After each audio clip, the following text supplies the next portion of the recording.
देशामध्ये शेतकऱ्यांच्या 4.5 लाख शेतकऱ्यांनी आत्महत्या केलेल्या आहेत.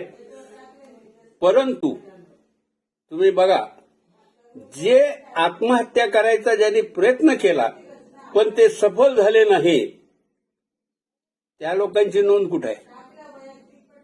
असंख्य लोक आहेत की ज्यांनी आत्महत्या करायचा प्रयत्न केला पण ते यशस्वी होऊ शकलेले नाही, आणि त्यांची जर नोंद केली तर ही नोंद कित्येक लाखामध्ये जाईल.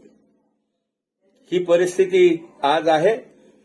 केंद्रेकर कमिटीनं मराठवाड्याबद्दल हे सांगितलेलंच होतं की इथं 1 लाख लोक आत्महत्येच्या उंबरठ्यावर उभे आहेत. हे आमच्यासारख्या चळवळीतल्या कार्यकर्त्यांना नव्हे, तुमच्या अधिकाऱ्यानं केलेल्या सर्व्हेमध्ये त्याला निष्पन्न झालेले आहे. तरीही या गेंड्याच्या कातडीच्या सरकारला त्याची तमा नाही. हे लोक राजकारणामध्ये मदमस्त झालेले आहेत. त्यांना कवडीचीही जाण नाही. ही जाण करून देण्याची जबाबदारी शेतकऱ्यांची आणि विशेषतः शेतकऱ्यांच्या मुलांची आहे, ती त्यांनी पार पाडावी.